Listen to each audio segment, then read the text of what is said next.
same. So we just see a lot more people that are living paycheck to paycheck, and essentially, some unanticipated financial crisis comes up. Their kid gets sick, their car breaks down, they lose their job for a few weeks, and they start to fall behind in their bills and get to a place where they can't pay their rent. So at Jesse Tree, we provide people with rental assistance, and that's where most of our budget goes, is right to people that need it to pay their rent. And then we couple financial assistance with supportive services from a licensed social worker. And the social worker supports the family to get more sustainable. We, review their budget, help them with financial literacy and get them connected to benefits, or get them connected to a job if they need that, or another community resource. So we find that by coupling supportive services with the rent assistance, we really set people up for success. And we know of all the folks that we've served over the past few years, over 97% of them are still in their homes, and they've avoided eviction and homelessness. So that's what we do. We also operate a housing crisis line just to support folks and provide them with information, encourage them to communicate with their landlords, and give them just the basic information that they need to resolve their crisis without necessarily using rent assistance. Over the past year, we've been receiving about 150 calls from households around the Treasure Valley that are unable to pay their rent, and they're essentially on the brink of eviction. Over the past 2 weeks, we've been getting closer to 30 to 40 calls a day.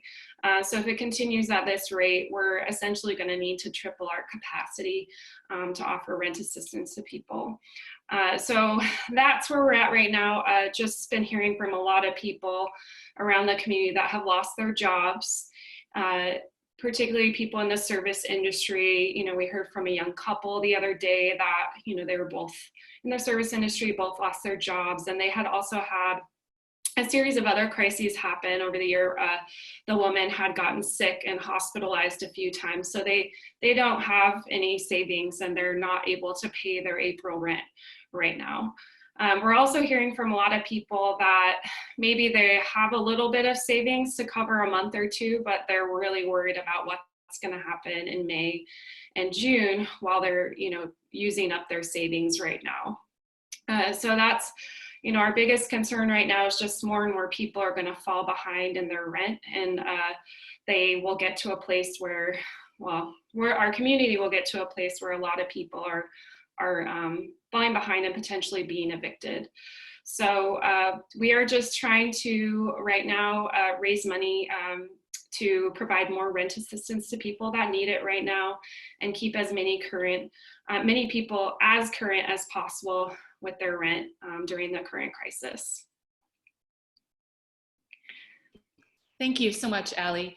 We're really pleased to be partnering with you this month, and so grateful for the work that you and your team are doing and have been ramping up, particularly in the last several weeks, to help keep people in their homes during this time. So thank you so very much. I want to share with you all a couple quick announcements about some upcoming events and services. I want to let you know that this week we have some special services. We'll be hosting a Good Friday service via Zoom on Friday night at 10 p.m. The first time that I've done Good Friday for this community, and it seems like it's an appropriate time for us to gather together for a service focused on grief and lament with the story of Good Friday.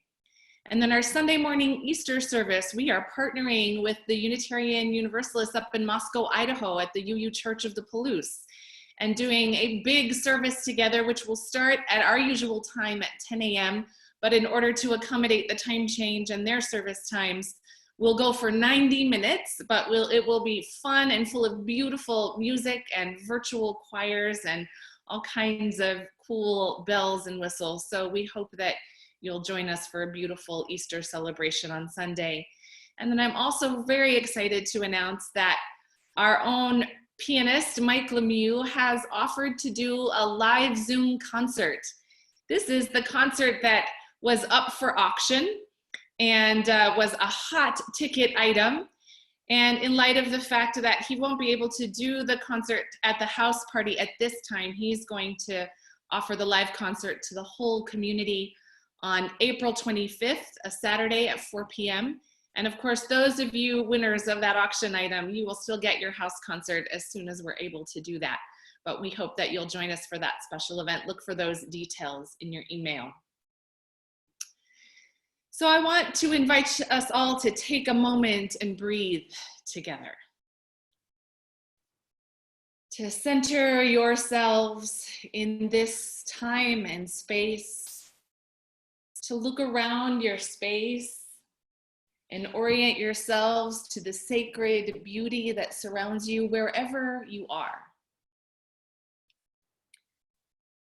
To breathe in, knowing that we are all connected together, even though we are apart.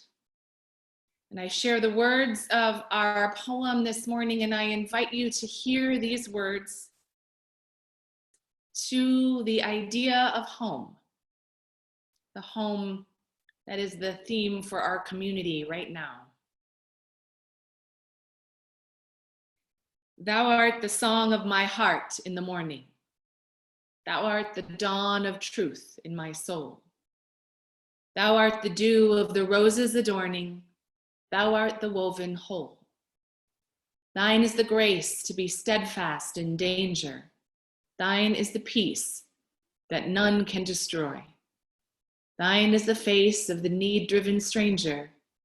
Thine are the wings of joy.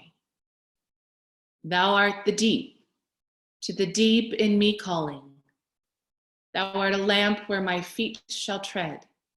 Thy way is steep past the peril of falling. Thou art my daily bread. Thine be the praise of my spirit uplifted. Thou art the sea to each flowing stream. Thine be the days that are gathered and sifted. Thou art the deathless dream.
Each week, we light our flaming chalice, the symbol of our free faith, a light of welcome, a light of hope, a light of love.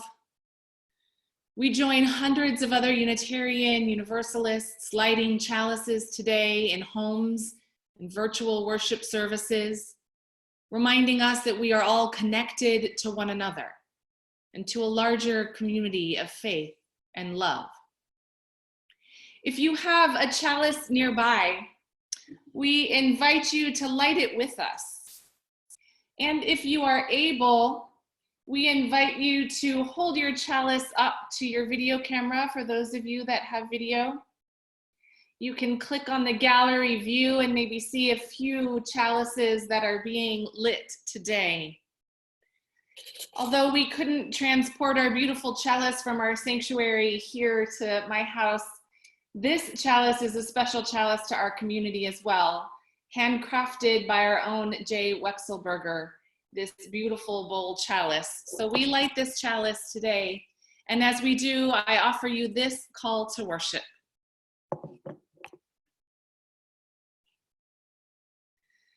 The light of community shines far and wide, flickering with our collective hopes, our dreams for the future suspended in time. Here we gather, wherever here is for you. Claim it, sacred, worthy, beautiful, joy-filled, light-filled, holy. Give this moment life and breath, filled with the possibility of an amazing grace, more profound than any moment before now. Filled with the saving force of love, surrounding us all, calling out, you are not lost. You are found. You are here. One among many, beloved community, wrapped in the arms of life's great longing. How sweet the sound. Come, let us worship together.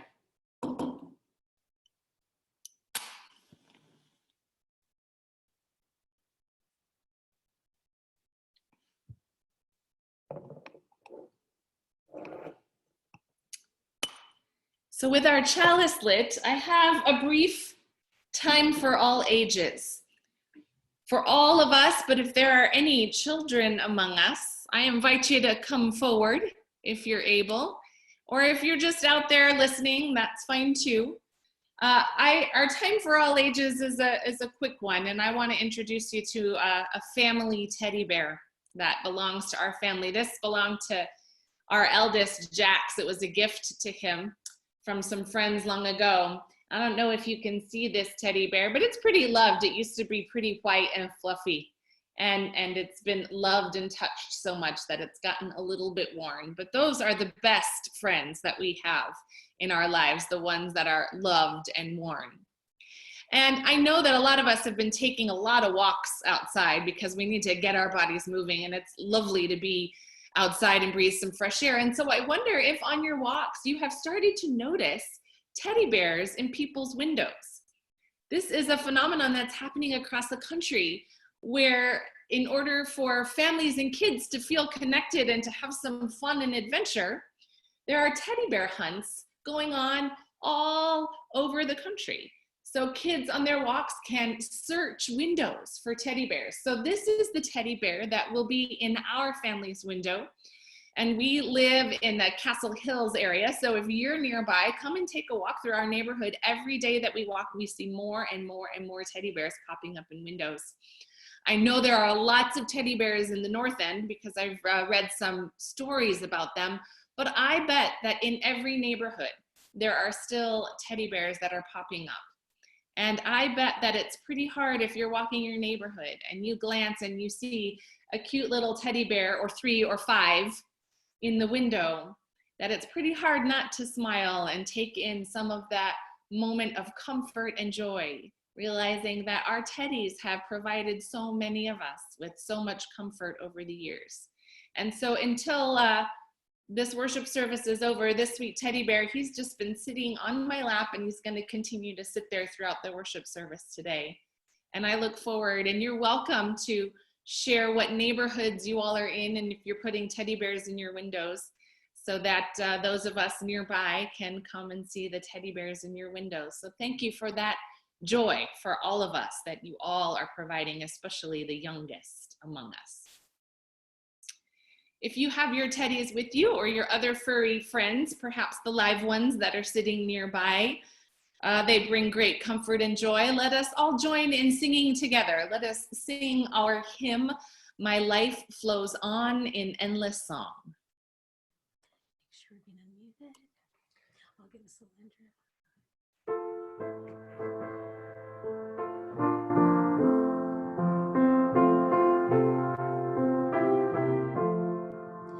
My life goes on in endless song, above its lamentation. I hear the real, though far off hymn, that is a new creation. Through all the tumult and the strife, I hear the music ringing. It sounds an echo in my soul. How can I keep from singing? What though the tempest round me rolls? I know the truth liveth. What though the darkness round me close? Songs in the night it giveth. No storm can shake my inmost calm, while to that rock I'm clinging. Since love prevails in heaven and earth, how can I keep from singing?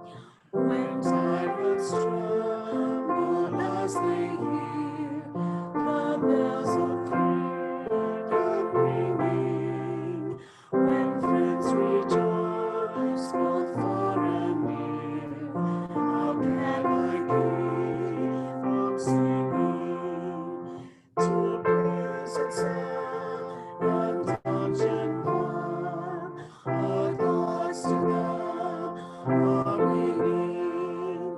Then friends by shame are undefiled. How can we keep from singing? Thank you, friends. May we all keep singing together in these times, filling our spaces and hearts with joy and sound. Even if you're not a singer, sing anyway. It does the body good. To honor our annual giving drive kickoff, and in the weeks even leading up, we've been hearing beautiful testimonials from many of our members. I want to let you know before we hear this testimonial that you'll be receiving a mailing with a letter and a pledge card in the mail. And I want to tell you that Rachel Strong and I took all of the appropriate pandemic precautions and personal protective wear to ensure that we did this mailing as clean and safely as possible. And that in the coming weeks, you'll also be receiving emails with links to our online pledge form. And of course, we hope that we will be able to gather all of our pledges on our celebration Sunday in 2 weeks, April 19th, with music from our Soulful Sundown team that is preparing to do a wonderful service on Zoom with all of us. So here to share his testimonial with us this morning is Scott Smith. Thank you, Sarah. Hi, I'm Scott Smith, and I serve as the Vice President of the board. I've also taught RE, been on the Evaluation Committee, and more recently on the Strategic Planning Committee. I'd like to share with you why BOOF is important to me and why I choose to support it. When I first joined in 1989, it was because of family, like many of you. We had 2 young children, and we wanted an ethical community that could help them develop a set of personal morals. We importantly, however, wanted a community that translated these ideals into practical and personal actions. Through BOOF, my children got to celebrate Earth Day by planting trees, volunteer in the old soup kitchen, and pick up garbage from the side of the highway, alongside committed adults who were not their parents. Booth was our spiritual home. I only wish that my children had been able to experience some of the newer innovations such as Boston Bounders and OWL. As you can see, I'm getting old. More recently, I feel mortal. And life seems to move too fast, at least it did before we were locked up in our homes, for reflection and contemplation. I began to yearn for something to make sense of it all. So what are my current reasons for making Booth a significant part of my life? I think I can summarize those in the 3 domains of the strategic plan: engaging spaces, spiritual connections, and justice making. Engaging spaces for me comes down to 2 things: thought-provoking, motivational services and beautiful music. Sarah and Elizabeth before her are very bright and articulate clergy that can carefully elaborate a spiritual theme and then inspire me to act, motivating me to match my behaviors to my values, to be a better person. That's what church is about in my mind. And our music, oh my God. We're blessed with an embarrassment of musical riches. From Carrie, Mike, the choir, the soloists, and our soulful sundown musicians. How many churches of this size do you know that has a duo continuously producing new hymns specifically made for their services? We're very lucky. In the theme of spiritual connections, this past year I've been part of Quest. And for those of you who are not familiar, it is a guided program designed to help a person find their personal spirituality in a safe and supporting group. It was deliberately designed at a national UU level as a curriculum and is delivered by knowledgeable and compassionate facilitators. It's exactly what I was searching for when I rejoined the church. It has and continues to change me. Justice making there are complex problems like the environment, racial justice, and refugees, and they demand well-reasoned, nuanced, and careful approaches. It seemed to me like our government was undoing or blocking these at every turn, and there didn't seem to be anything I could do about it. It engendered in me a sense of helplessness and apathy. And then along came our asylum seeker project. And Kathy and I decided to step forward and be the legal sponsors.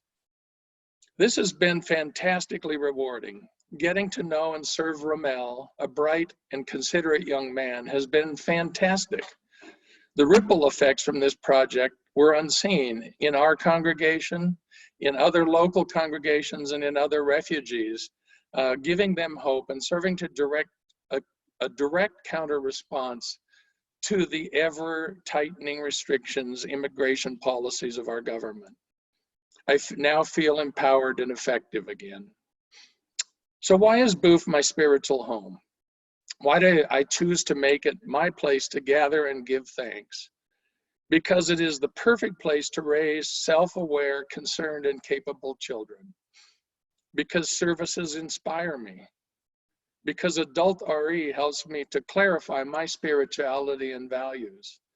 And because there are so many opportunities in this community to convert those values into meaningful action. This is certainly worth a lot to me.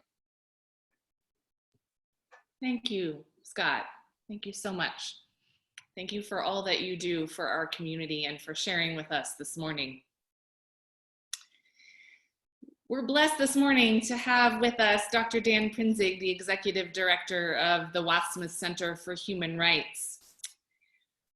When I first met Dan a few years ago, I was struck pretty immediately by his calm, generous, gracious presence. He has the presence of a minister from one minister to another. And so very touched by the passion for the work that he does with the Wassmuth Center. It's no surprise to know that Dan has many degrees, including a PhD in education and administration, and began his career as an educator, and has really helped the Watsma Center focus on its education component, on educating the next generation, what it means to understand human rights and to practice the kind of values that we see expressed in the beautiful Anne Frank Memorial. And of course, many of us have been hearing these days a lot of reflections and words from Anne Frank herself being shared across the internet that seem really poignant for these times. In our time of isolation in our homes, we might turn our attention to Anne Frank and her family, who huddled in that tiny little attic room for days and days and days and months and months and months, more than a year on end. And so we're grateful for all of the work that the Watsma Center does and for what they represent in our community. And so it's with a great joy that I introduce to you Dr. Dan Prinsig. Good morning. Thank you, Reverend Sarah and the stewardship team for this invitation. When Sarah and I first met to discuss the theme of today's service, I recalled that a few years ago, I had crafted a workshop presentation on encountering the other. That presentation actually still exists in an online version used as part of a social work course at VSU. That fact that it's online probably has more significance now than it did at the time it was recorded. In that presentation, I referenced the international work that first introduced me to the concept of the other, a term that, if you're familiar with the center's work on the spiral of injustice, became core to our understanding of how members in a community can be marginalized or demeaned through the devolution of injustice. A secondary focus in that presentation was a call for a sense of community, perhaps what Reverend Sarah has referenced today as home. In the center's international work, I had learned that the word community is defined very differently in languages around the world. For example, the Arab language has a word for community. It is shahama, and it translates as always ready to help people, neighbors, anybody in need, and always ready to be a support for fragile members. The Thai language has a word for community. It is namjai, which literally means water of the heart. When Thai people say that a person has namjai, it means that this person is happy to make sacrifices for friends and extend hospitality to others. One of the Spanish language words for community is convivencia, and it means how to live together peacefully. Regardless of what differences we have, we can live together. The Albanian language has a word for community, humanitar, devoted to the promotion of human welfare. And a training with teachers from Malawi taught me their word for community, Ubuntu. It means when you are on your own, you are as good as an animal of the wild. And when there are two of you, you form a community. I had discovered that cultures around the world had such a deeper meaning for the word. But frankly, at the time, for me, the presentation was just conceptual. I had no feeling or sense of community beyond a place. So if we are to interact with others in community, my question this morning is, which self are we bringing home? I found this mask in our office storage room. We've used it for several years in a theater auction package at our annual gala. I show it now because of the smile that is permanently molded into the form. That is what you see. That is what is projected to a community. But this morning, I come to you not as the executive director of the Watsma Center or as a professional educator. I come as someone whose personal journey has led him to this moment. And it's from that journey that I would like to share and remove the mask. Each day I utter a prayer that begins with lifting our eyes from shame to grace. Actually, it's a prayer that I repeat more than once in a given day. Before I get to the rest of the prayer, I need to explain why that beginning line is so important. Lifting our eyes from shame. For over 50 years, I had buried a secret, the shame of childhood sexual abuse. That shame had distorted my view of family, relationships, and any sense of community. The need to care for others was secondary to my need to survive and protect myself. The man that I projected was not the wounded child who lived inside. All was hidden behind a smile. Fearing that if others really knew me, if they knew the secrets, they would mock with disapproval. At a very young age, it was reinforced that both love and individual worth were conditional. The pain that I carried echoed each night in the noise of my head, and sleepless nights were my norm, and the dark only amplified the noise. Never, and I'll stress the point, never, would I cry out and reveal the secrets. I just let them eat at my soul. And day after day, I ran as fast as I could in the attempt to escape what I carried inside.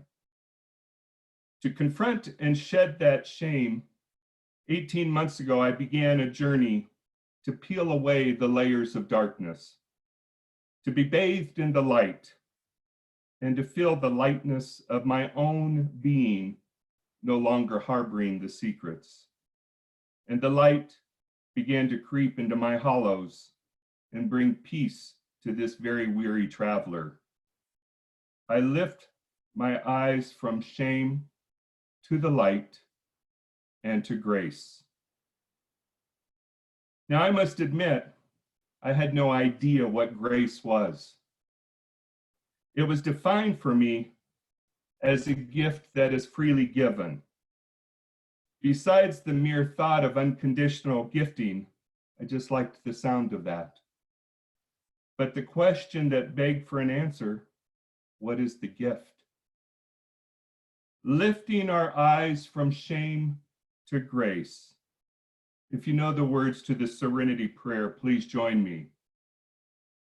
God, grant me the serenity to accept the things I cannot change, the courage to change the things I can, and the wisdom to know the difference. In that prayer was the promise of a gift, and that prayer speaks to the relationship I now have with a higher power that is born out of grace. To be honest, when I first learned the Serenity prayer, I made one consistent mistake. Rather than the wisdom to know the difference, I would actually recite the willingness to know the difference. And that was probably not just misspeak, it was quite apropos. For at an early age, my own sense of control had been stripped away. I had been subject to the actions of others. So understandably, as an adult, I became masterful at manipulating control. My world was guarded, walled off from emotion, and orchestrated according to my needs. But here was the promise of a gift I could freely receive. I could be granted serenity if I was willing to change the one thing I could and should control, myself. We have a quote in the memorial by Pearl Buck that shares, none who have always been free can understand the terrible, fascinating power of the hope of freedom to those who are not free. Let me paraphrase. None who have always lived with peace in their hearts can understand the value that can be placed on feeling a sense of calm. Once again, here was the promise of a gift I could freely receive. I would be granted serenity if I had the wisdom to change the one thing I could control, myself. No longer would it be necessary to control the actions of those around me. And trust me, it was and is an attitude that my wife welcomed.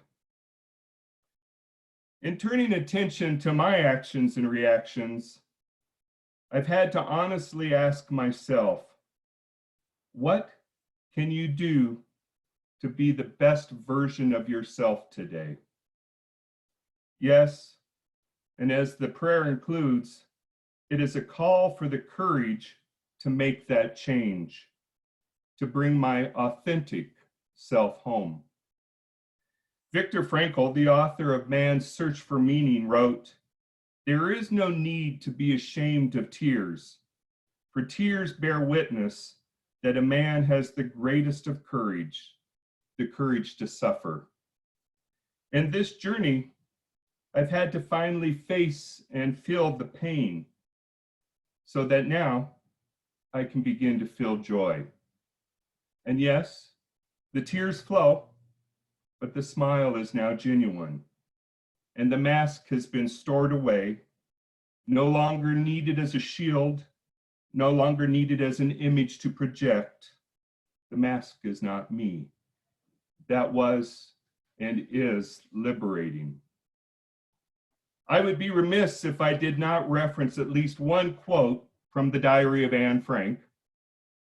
For in her place of hiding, she penned, "It's not my imagination. Looking at the sky, the clouds, the moon and the stars really does make me feel calm and hopeful." Well, Anne could not stand outside and gaze upward. I too find that when I lift my face to the sky and feel the sun engulf me in light, that it also illuminates both the depth and the breadth of my community. For in this journey, I've discovered I am not alone. I have been wrapped in Namjai, the water of the heart, pouring from friends, my wife, my children, that has bathed me in the calm sense of home. Yes, it is a journey, one that I'm making one day at a time, but I have discovered from others that they have filled my cup, so now that I too can give. And yes, at night, I close my eyes and sleep, embraced in the loving arms of home and the gift of grace. Serenity was granted. In conclusion, as we walk this time of uncertainty, may we come together as a community, offering one another a cup from the waters of our hearts. And may God grant us serenity, courage, and wisdom. Thank you. Thank you, Dan. Amen. Thank you for the courage to share yourself so vulnerably with us and for the invitation to ask ourselves, what does it mean to be the best version of who we are? I am aware in this moment from talking to so many of you and from hearing from so many of you in many different ways that the best version of who you are comes out in your deep desire to be of service to others.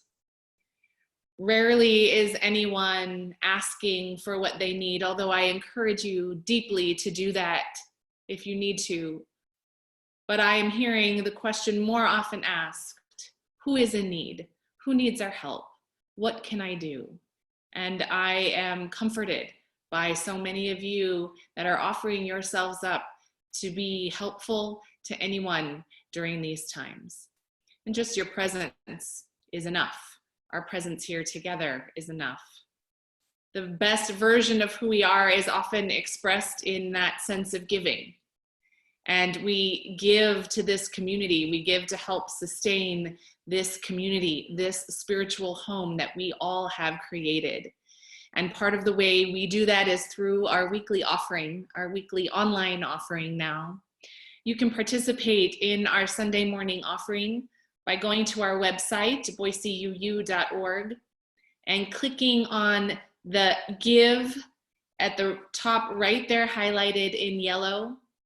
When you click on Give, you'll be taken to our donor page, and you can fill out that page.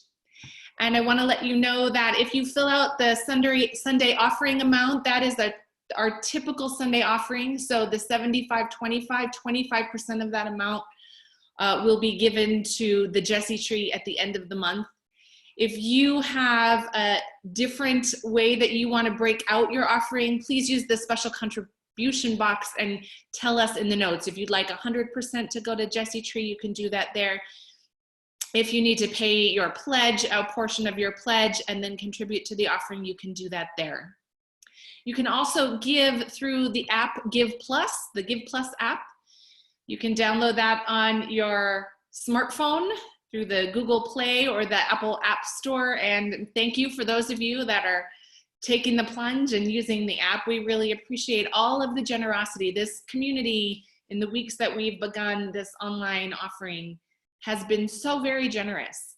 And it is really heartening because we see you in your generosity. And we see the ways in which that you want to support the extraordinary work of our plate partners, which serve the most vulnerable among us, and the way in which you wish to support this beloved community.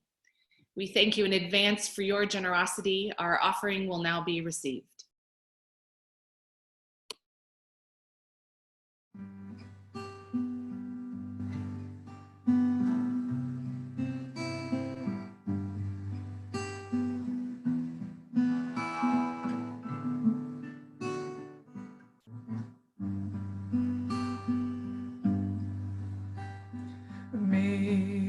Amazing grace, how sweet the sound that saved a wretch like me. I once was lost, but now I'm found. I was blind, but now I see. 'Twas grace that taught my heart to fear, and grace my fears relieved. Oh, precious dear, that grace appeared the hour I first believed. Through many dangers, toils, and snares, I have already come. Oh, 'tis grace hath brought me safe, safe thus far. And grace will lead me home. And when this heart and flesh shall fail, and mortal I shall see,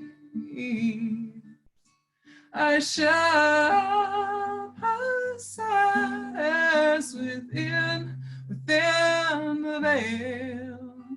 of life, of joy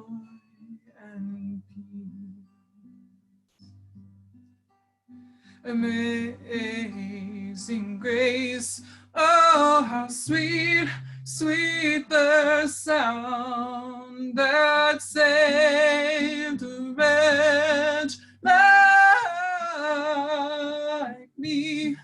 Oh, I once was lost, but now I am found. I was blind, but now I see. I was blind, but now I see.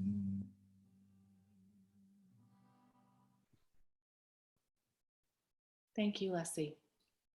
It was beautiful. I think we all have had moments of experiencing some amazing grace. Hopefully, and particularly, we have felt it deeply when we're participating together in this community. One of the ways that we stay connected to one another in these times is to lift up the joys and sorrows of our lives and to share them with one another. So I'll invite you to take a moment to share your joys and sorrows in the chat. I have a few ahead of time that I want to share with you. Janet McClanahan wishes to share that her daughter was in a car accident, a pretty bad one, but is physically okay. And we're so glad for that, but that must have been really difficult in this moment in particular. And we're also sharing the joy that Emily Borman, Mary Stell's daughter, was accepted to the University of Southern California. Congratulations, Emily. We're so excited for you. This is for you, by the way. You'll know what that means when you get there. Go Trojans.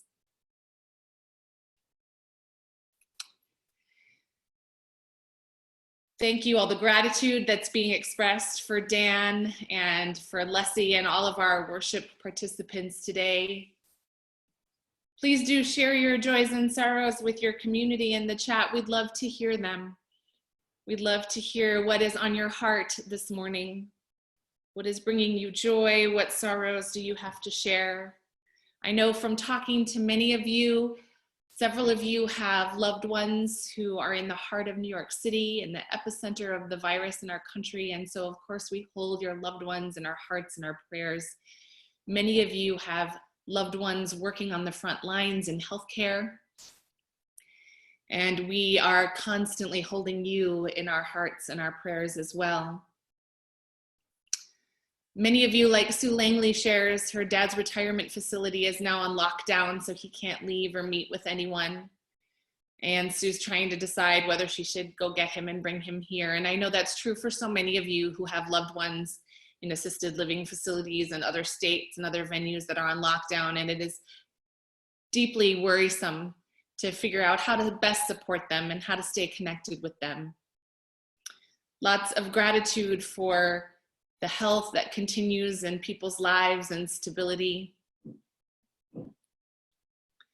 For the community that's here, it certainly is such a blessing to be able to see one another's faces, even on Zoom, and to recognize how much we miss being together.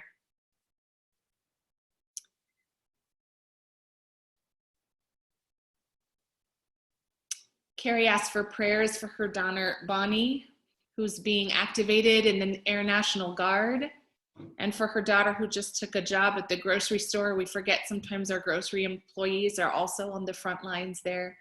Prayers going to Bonnie and Melinda. Wendell asks for prayers for her daughter and husband who've moved to San Diego in their new location. We wish them well. For Phil Boswell, a friend of Eileen and Tom's. Joy is being shared for the way in which we're able to worship together, for those that even struggle to go to in-person worship before now. Sandy reports that 2 great nephews who were serving missions overseas are safely home. They evacuated, and of course they're in their quarantine time now, but it's good that they're home. Gwen shares that her niece Jean celebrated her 40th birthday on Friday with a Zoom dance party. Birthday parties are taking on a whole new form.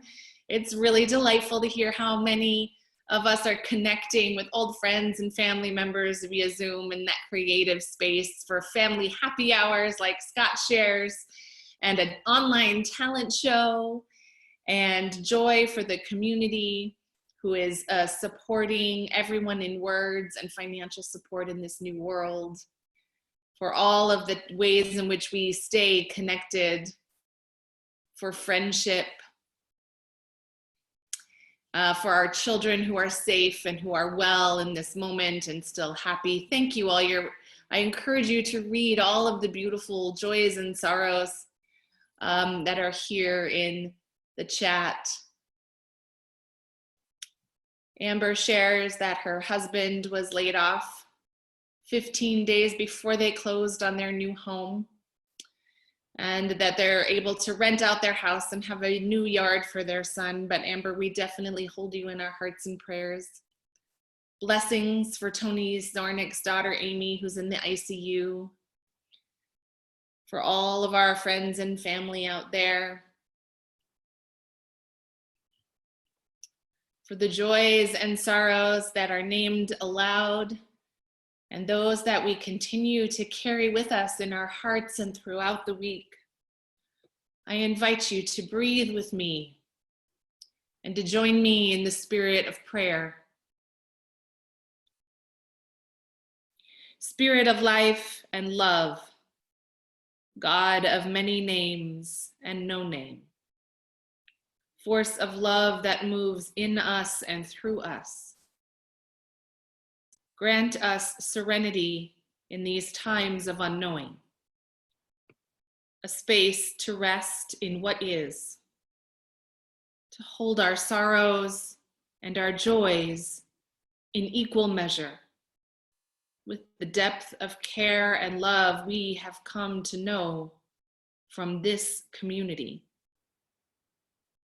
in all its vibrant, beautiful meanings and manifestations. May we lift our eyes from shame and welcome the grace offered here, that unmerited gift of the universe beckoning, that elegant thread of human connection and interdependence, the miracle of life, ever unfolding and reforming, held in love and mystery deeper than any of us can know. In the name of all that is holy, we pray. Amen.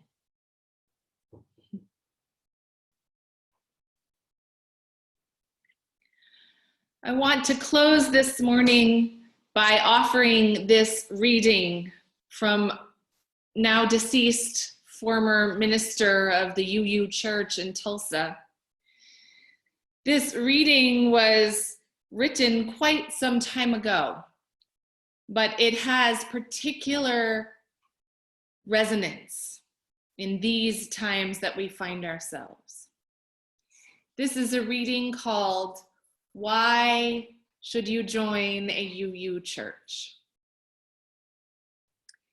There is only one reason for joining a Unitarian Universalist church, and that is to support it.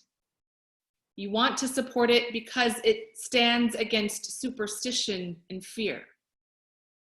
Because this church points to what is noblest and best in human life. Because it is open to people of whatever race, creed, color, place of origin, or sexual orientation.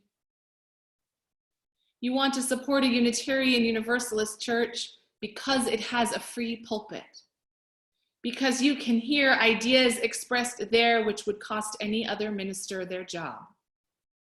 You want to support it because it is a place where children come without being saddled with guilt or terrified of some celestial peeping Tom, where they can learn that religion is for joy, for comfort, for gratitude, and love.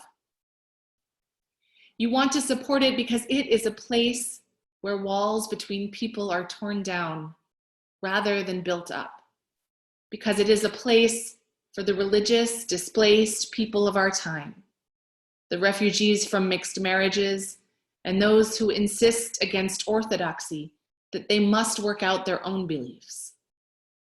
You want to support a UU church because it is more concerned with human beings than with dogmas, because it searches for the holy rather than dwelling upon the depraved, because it calls no one a sinner, yet knows how deep is the struggle in each person's breast and how great is the hunger for what is good. You want to support a UU church because it can laugh, because it stands for something in a day when religion is still more concerned with platitudes and with prejudice and war.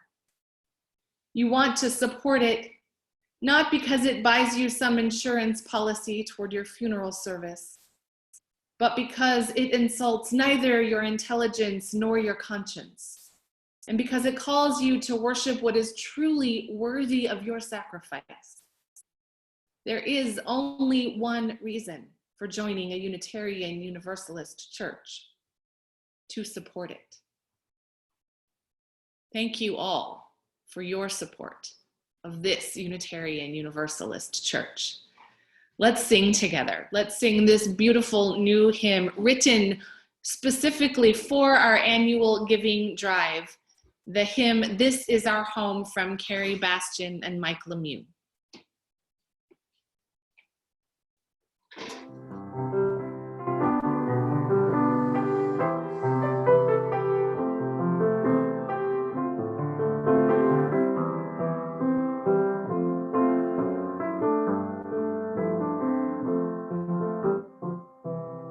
This is our home, this is the place where we gather and give thanks.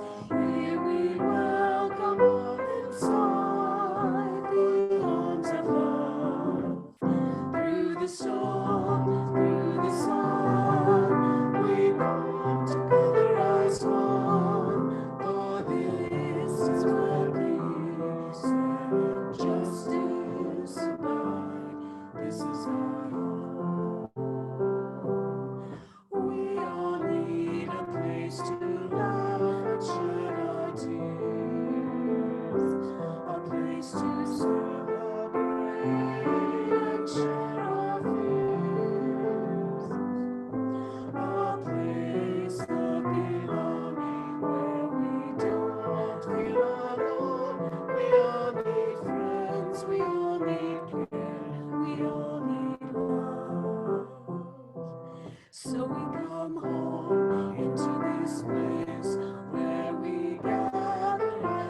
Thank you.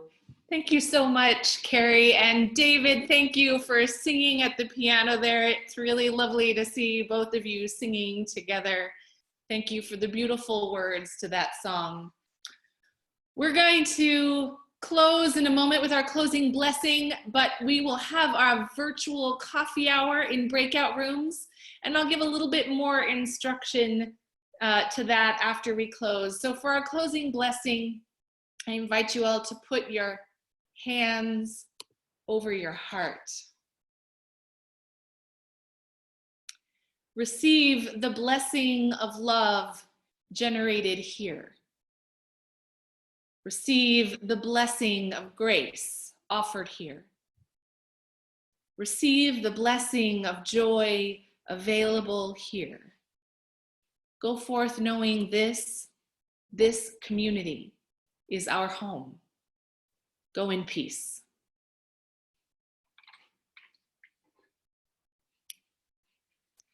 So for our coffee hour time, thank you all of you who joined us today. There were so many of you this morning. It's really wonderful to see so many of you, and we're so grateful. We're going to place you in breakout rooms. These rooms are generated randomly by the fabulous Zoom algorithm. And I will remain here in this central meeting room. So you can leave your breakout room at any time, or if your room kind of dissolves and you'd like to join a new room, you can come back. You can leave your room and come back to this space, and then we can assign you to a new room.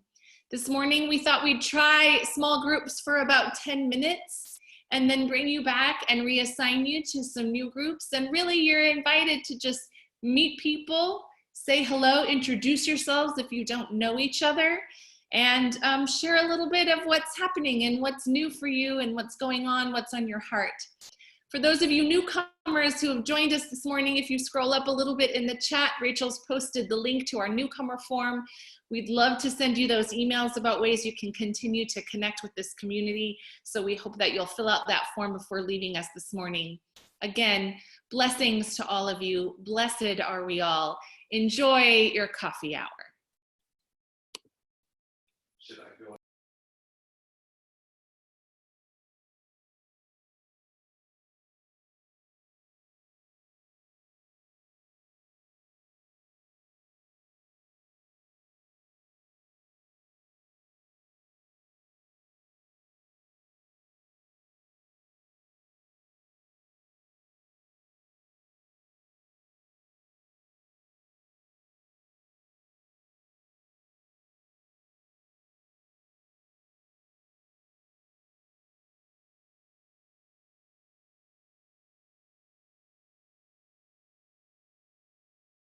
People out yet. Good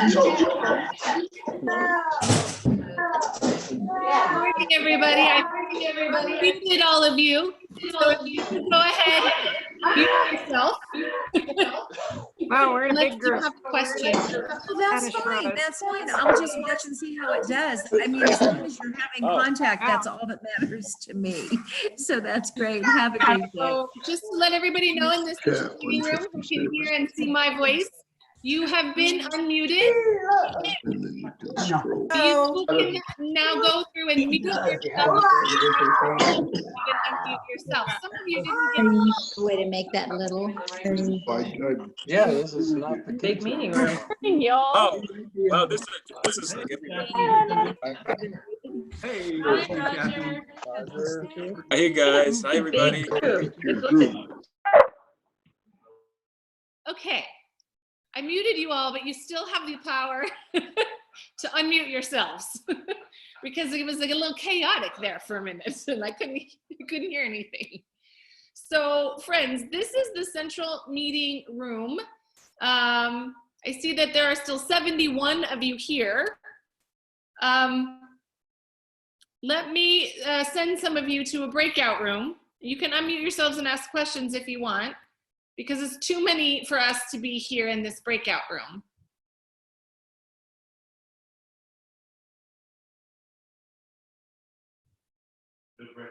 No, oh, let me open the rooms now. Okay, thank you. Goodbye. Oh, technology. There you go. Goodbye. You're all leaving now. Enjoy. Talk with each other. Have a good time. Oh, good Lord.